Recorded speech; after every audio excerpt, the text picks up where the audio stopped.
Happy Mother's Day, Mom. Martin handed me a pink plastic mug with a sticker that was already peeling off. This is what I was worth to my own son. Meanwhile, I had just watched him present Noemí, his mother-in-law, with a red velvet box containing a $30,000 diamond ring and tickets for a Mediterranean cruise. "For the woman who gave me my perfect wife," he said, kissing her hand as if she were a queen. To me, he said, "I hope you like tea, Mom." My heart shattered right there, in front of the entire family gathered in the garden of the house that I had bought for them. I had spent 71 years building a company, sacrificing my own dreams, and my son was giving me garbage while showering a woman he had only known for 5 years with luxuries. Fernanda smiled smugly, stroking her mother's new ring, and I clutched that miserable mug, feeling my dignity burn in my hands. "Thank you, son," I whispered, but inside, something broke forever. That night, alone in my house, I looked at photos from when Martin was little. There I was, young and full of hope, holding him in my arms after working a 12-hour shift at the factory. I remembered staying up all night sewing his school uniform because I didn't have money to buy a new one. I remembered selling my only piece of jewelry, my mother's ring, to pay for his college. I remembered mortgaging my house to give him the money he needed to start his first business. I remembered coming home with my hands bleeding from work, but always with a smile for him. "My son, everything I do is for your future," I would tell him as I served him the hot dinner I'd prepared after an exhausting day. And now, decades later, my future was a plastic mug. Tears fell on the yellowed photographs. In one of them, an 8-year-old Martin was hugging me tightly after I bought him the bicycle he wanted so badly. "You're the best mom in the world," he had told me that day. Those words echoed in my mind, a painful reminder of what we once were. I got up and walked through the empty house. Every piece of furniture, every painting, every corner was filled with memories of the sacrifices I made for him. The sofa where I used to fall asleep reading him stories. The table where he did his homework, while I balanced the books for the company I was building to leave him a legacy. The company. My entire life was summed up in that name. Esmeralda Textiles had grown from a small workshop in my garage into one of the most important manufacturing companies in the city. 40 years of sweat, tears, and determination. All for him. "One day, all of this will be yours, my son," I had promised him when he was 15 and complained that I worked too much. "This is all so you can have a secure future." But now, holding that cheap mug, I wondered if all those years of sacrifice had been worth it. I picked up my phone and looked at the message he had sent after the humiliation. "Mom, I hope you understand that Noemí is like a second mother to me. She's always there when we need her." What was I then? A piece of old furniture that was no longer useful. Fernanda had entered our lives 5 years ago like a storm. From the very first day, she had made it her mission to distance Martin from me with poisonous comments disguised as concern. "Your mom is just so controlling, sweetie. A woman her age should be enjoying her retirement, not meddling in business." Retirement? As if any mother could ever retire from loving her son. But what hurt the most was how Martin always defended her. "Fernanda is right, Mom. You've worked enough. It's time for you to rest." Resting meant disappearing, becoming invisible, ceasing to exist in their important decisions. And now this woman who had appeared in our lives so recently was receiving the honors that I had earned with decades of unconditional love. This woman who had never worked a day in her life, who lived off her dead husband's pension and the whims of her daughter. Noemí always arrived at family gatherings in expensive emerald green dresses, sparkling jewelry, and a fake smile that fooled no one but my son. "Oh, Esmeralda, what a lovely house you have," she'd say in that cloying voice, her eyes calculating the value of every object. "It must be very expensive to maintain all this." Her comments were always double-edged, like daggers wrapped in velvet, but Martin saw none of it. To him, Noemí was the perfect mother-in-law who always had time to listen, who never questioned his disastrous financial decisions, who applauded every one of his ideas, no matter how harebrained. "My mom is always giving me unsolicited advice," he had once told Fernanda, not knowing I could hear them from the kitchen. "Noemí trusts me. She makes me feel like a successful man. A successful man. My son, who had bankrupted 3 businesses, who lived off the money I transferred to him every month, who drove the car I had bought him and lived in the house that was in my name. But Noemí made him feel successful simply by not telling him the truth. That Mother's Day night, as I held that miserable mug, I remembered every check I had signed to save Martin from his bad decisions. $50,000 when his first import company went bankrupt. Another $30,000 when he invested in a restaurant that closed in 6 months, and last year, another $100,000 when he got into a pyramid scheme that promised to double his money. "It's just a loan, Mom," he'd always say. "I'll pay you back with interest when things work out." But things never worked out and the money never came back. I went to my study where I kept all the documents. I opened the drawer where I had the proof of bank transfers from the last 5 years. Mountains of paper telling the story of my unconditional love and his growing ingratitude. A $1,000 transfer for the down payment on the new truck. A $20,000 transfer for the vacation in Cancun that Fernanda desperately wanted. An $8,000 transfer for the engagement ring. My princess deserves his princess. That's what he called Fernanda. He had never called me princess, not even when he was a little boy and I was his entire world. And there were also the receipts for all the gifts I had given them for Christmas, birthdays, and anniversaries. A genuine pearl necklace for Fernanda that cost $1,000. A Swiss watch for Martin is worth $15,000. The Italian furniture for their house that I specially imported, which cost me $40,000. And what had I received in return? A plastic mug that costs $1. My phone rang. It was a message from Fernanda. "Esmeralda, I hope you weren't upset about the gift today. We're just a little tight on money these days. You know how the economy is? Tight on money." While they were gifting $30,000 in jewelry to her mother, I replied coldly, "Don't worry, dear, I understand perfectly." But I didn't understand at all. I didn't understand how my son had come to value me so little. I didn't understand how a woman who had come into our lives just 5 years ago had managed to replace me in my own son's heart. The change had been gradual, so subtle I didn't notice until it was too late. First, it was the less frequent visits.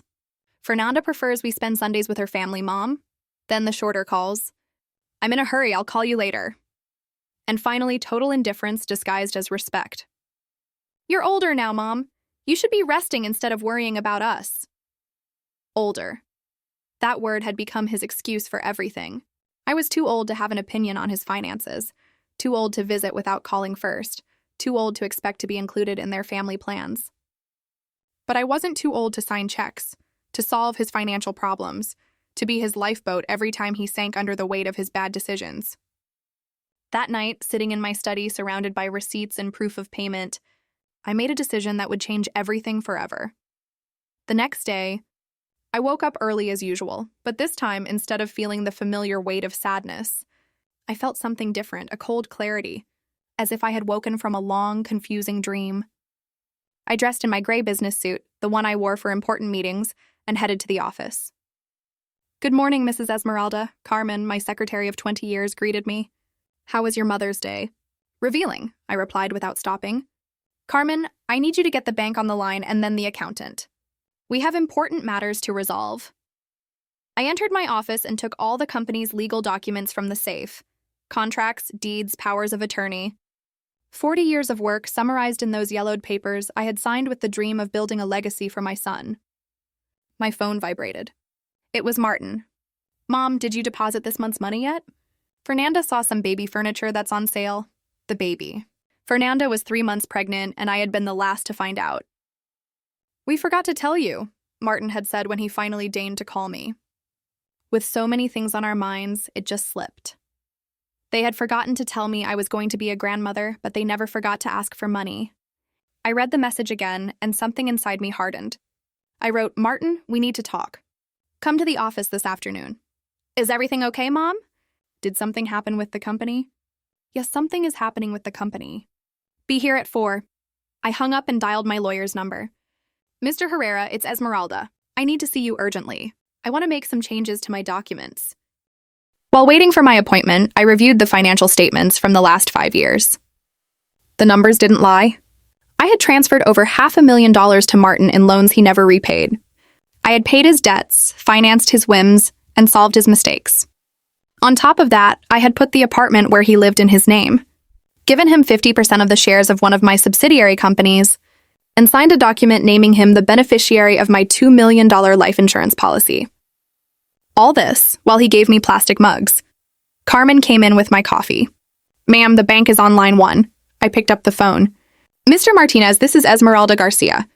I need to cancel all automatic transfers scheduled to my son's account." Are you sure, Mrs. Esmeralda? Those transfers have been active for over 3 years. Completely sure. And I also want to cancel the additional credit cards in his name. All of them. Is there a problem we should know about? No problem. I'm just reorganizing my finances. After hanging up, I felt strangely light, as if a weight I hadn't realized I was carrying for years had been lifted. At 2 p.m., Mr. Herrera arrived. Mrs. Esmeralda, how can I help you? I want to change my will. I want to remove Martin as the main beneficiary and create a charitable foundation. The lawyer looked at me, surprised. Are you sure? That's a very drastic decision. I have never been more certain of anything in my life. I told him what had happened on Mother's Day. The disrespect, the public humiliation, years of being treated like an ATM. I understand your pain, but don't you think you should talk to him first? I've been talking to him for 35 years. It's time for my actions to speak for themselves. We spent 2 hours drafting the new documents. The Forgotten Mothers Foundation would be the beneficiary of 80% of my estate. The rest would be divided among my oldest employees, who had been more loyal than my own blood. At 4 p.m. sharp, Martin walked into my office with that confident smile he always wore when he came to ask for money. Hi, Mom, what was so urgent? I looked at him without smiling. Sit down, Martin. We have a lot to talk about. I laid out all the transfer slips, gift receipts, and property documents on the desk. Do you know what all this is? Martin looked at the papers nervously. Company documents? No, son. This is the evidence of everything I've done for you over the last few years. Every dollar I've given you, every debt I've paid, every whim I've financed. His expression changed. Mom, if this is about yesterday, I already explained we're tight on money. We bought Noemí's gift months ago when things were better. Months ago? My voice sounded colder than I intended. You're telling me you planned for months to give your mother-in-law a $30,000 gift, but for me, you bought a $1 mug the day before? It's not what you think. Then what is it, Martin? Explain to me how your mother, the woman who gave you life, who sacrificed everything for you, is worth 10,000 times less than a woman you've known for 5 years. He shifted uncomfortably. Mom, you always exaggerate. You know I love you, but Noemí is special. She never judges me, never pressures me. Of course, she doesn't judge you. Why would she judge the golden goose that supports her daughter? I pointed to a document. This is the proof of the $100,000 transfer I made last year when you got into that pyramid scheme. Did Noemí help you with that? Did she help when your first business failed? When did the restaurant go bankrupt? When did you need money for the down payment on the house? She doesn't have the resources to... Exactly. I slammed my palm on the desk. She has nothing to give. That's why it's easy to love her. She represents no responsibility, no commitment, no expectations. Do you know how much money I've given you in the last 5 years? I pulled out a calculator. $547,000 in direct transfers, plus $200,000 in gifts, vacations, and debt payments, plus the value of the apartment I put in your name, $300,000. In total, over $1 million. His eyes widened. Mom, I didn't know it was that much. Of course you did. Every time you were in trouble, you knew exactly who to call. But not once have you come to ask me how I am, if I need anything, if I feel lonely. I thought you were fine. You have the company, you have money. I have money, yes, but I don't have a son who truly loves me. Tears welled in my eyes, but I held them back. That's why I've made a decision. His face turned pale. What decision? I have canceled all automatic transfers to your account. I have canceled your credit cards, and I am changing my will. What? He shot up from his chair as if he'd been electrocuted. Are you crazy? I'm sane for the first time in years. You can't do that. His voice broke, and for the first time in years, I saw real panic in his eyes. Mom, I have responsibilities. Fernanda is pregnant, and I have a dignity to reclaim. For 40 years, I've been your financial lifeboat. It's time you learn to swim on your own. But you can't just cut me off like this. I'm your son. Yes, you're my son. But when was the last time you acted like one? Carmen brought in the new documents. Here's the new will, where your name is removed as the main beneficiary. The charitable foundation I've created will receive 80% of my assets. He grabbed the documents with trembling hands. The Forgotten Mothers Foundation, 80% of the total estate. This is more than $10 million. Money I built with my own hands, working 12-hour days while you were playing in the park. Money, I thought, I would leave to a son who loved and respected me. But that son seems to have died, and in his place grew a stranger who only sees me as a bank account. Mom, please, we can talk about this. I know I've been inconsiderate, but I don't deserve this. You don't deserve this? My voice rose. What don't you deserve, Martin? For your mother to have dignity? For her to demand a minimum of respect after a lifetime of sacrifice? My phone rang. It was Fernanda. I looked at Martin and answered on speakerphone. Esmeralda? Martin isn't answering his phone. Is he with you? Yes, he's here. Perfect. Tell him we need the money for the baby furniture today. The sale ends and we don't want to miss it. I stared at Martin. Tell her yourself, Fernanda. Martin? Are you there? We need $2,000. My mom says she knows a bank that can give us a loan, but it would be easier if your mom just transfers the money. As always. As always, I repeated. What an interesting expression. Is everything okay? Fernanda's tone shifted. Everything is perfectly fine, I replied. In fact, Martin is just explaining to you right now that he won't be able to ask me for money ever again. What? Martin snatched the phone. Fernanda, I'll explain later. I'm in an important meeting. He hung up and looked at me with pleading eyes. Mom, please don't do this. Fernanda won't understand. Fernanda will understand perfectly. She'll understand that the easy money is gone, that you no longer have a cash cow to milk whenever you feel like it. I showed him my phone. Here are all of Fernanda's messages from the last 3 months.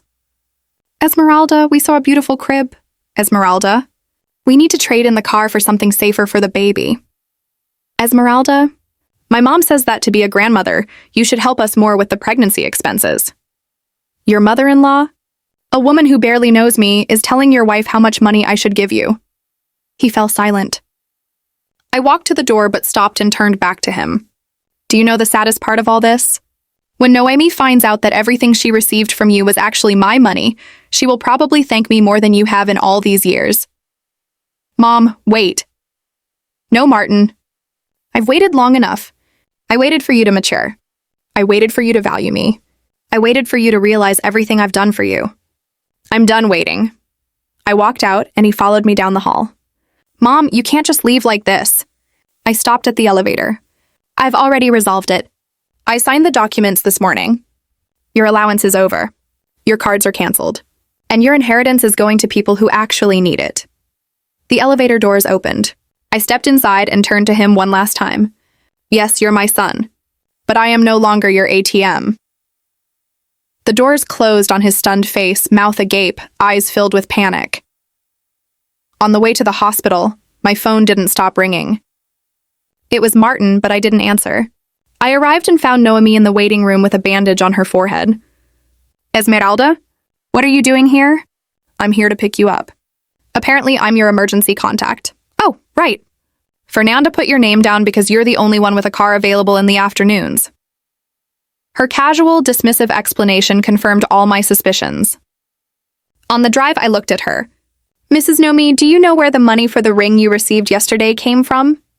From Martin, I suppose. He's a good boy, very generous.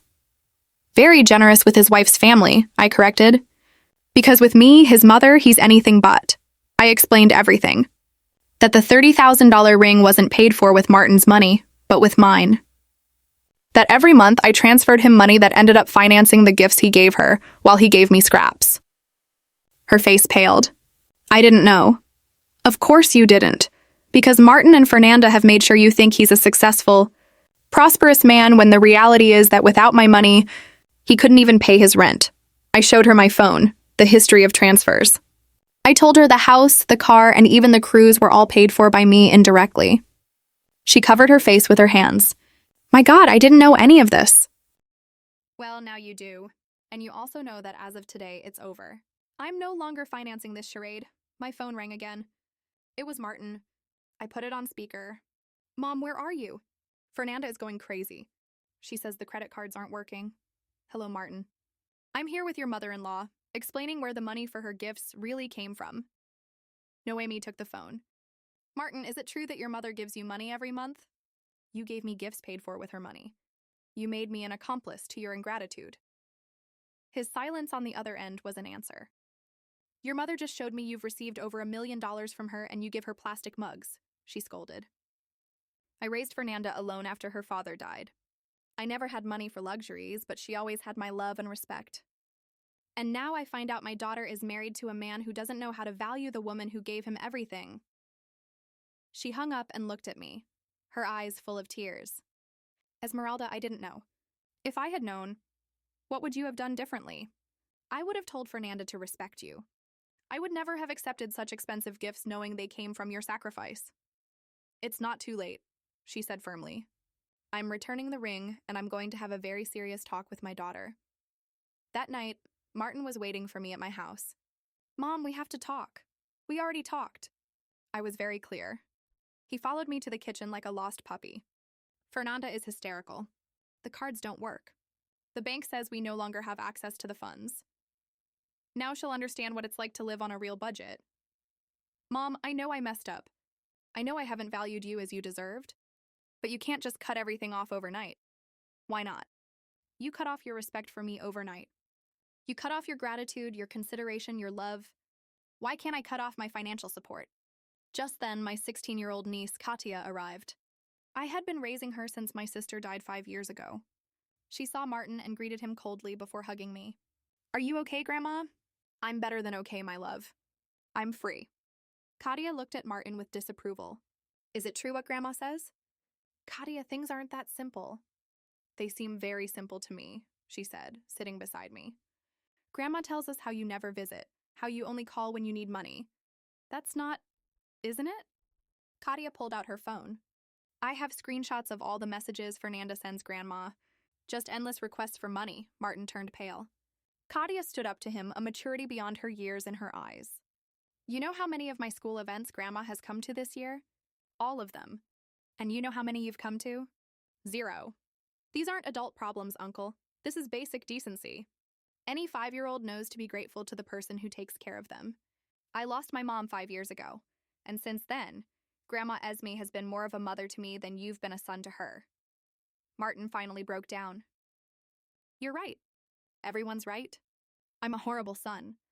You're not horrible, Katia said, her tone softening. You're careless. You're ungrateful. But you can change, and so we laid out a plan. First, Katia said, you have to learn to live without Grandma's money.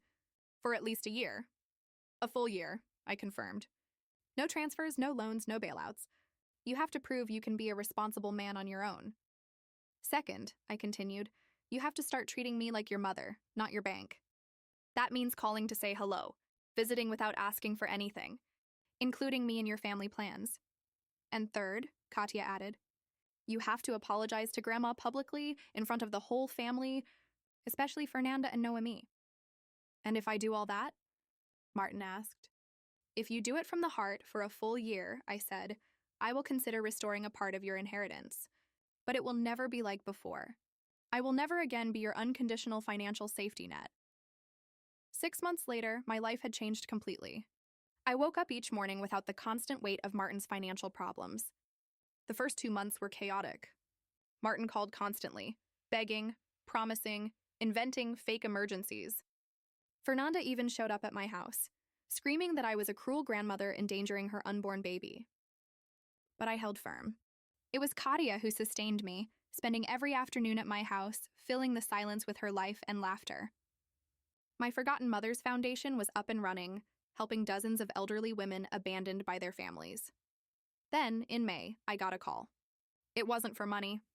Martin wanted to invite me to lunch. Just to have lunch? I asked, surprised. Just to have lunch, Mom. I want you to meet the baby. Fernanda had given birth to a beautiful girl they named Elena. When I arrived at the modest restaurant, I found a transformed Martin. He was thinner, more serious, but also more present. He held his daughter with a tenderness I'd never seen in him. She has your eyes, he told me. He explained how he'd gotten a second job, how they'd sold the expensive car and moved to a smaller apartment, how Fernanda was now working part-time and, to her surprise, enjoying it. Mom, he said, taking my hands across the table, his eyes filling with tears. I need to apologize. I've had 6 months to think about how I treated you, how I took you for granted. I didn't see you as my mother. I saw you as a money-dispensing machine. And now when I hold Elena at night, I think of you. I think of all the nights you stayed up with me, all the sacrifices you made. And I realize that if she ever treats me the way I treated you, it would kill me. That afternoon, I sat in my garden and cried tears of relief. My son was starting to come home. 2 years later, my life was something I never could have imagined. This Mother's Day morning began with the smell of fresh coffee and laughter from the kitchen. Katia, now 18 and heading to medical school on a full scholarship, was making breakfast while 2-year-old Elena played on the floor. At 10, Martin, Fernanda, and Noemí arrived.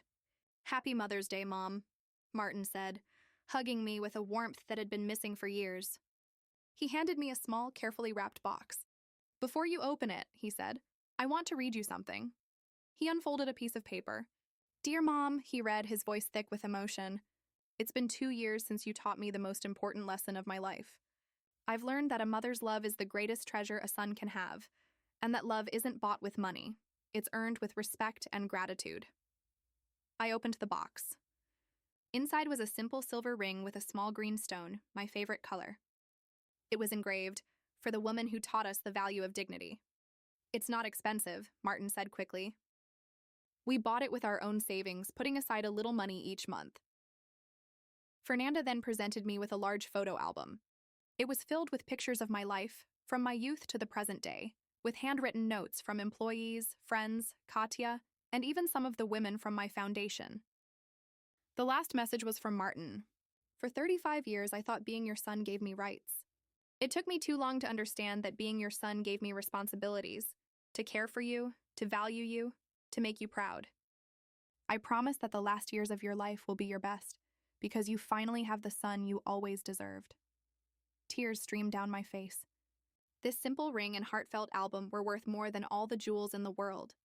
Little Elena ran up and handed me a crayon drawing of a green heart with stick figures inside. "I love you, Vuela," she had written in crooked letters. That evening, after everyone left, I sat in my garden with Katia. "Do you ever regret being so hard on him?" she asked. "Never," I replied. "Sometimes true love requires being tough." My will had been modified again. Martin and Katia would run the company together. The foundation would continue to be supported. And the rest would be divided, but with one condition. Elena would never be told how much she stood to inherit. I wanted her to value work and understand that true wealth lies in genuine relationships. That night, I looked at my reflection, a 73-year-old woman who had reclaimed not only her dignity, but her family. I smiled, touching the simple silver ring on my finger. "Today, I have everything I ever wanted," I whispered to my reflection. "A family that truly loves me." And I fell asleep in the deepest peace I had ever known, certain that true love always finds its way back home,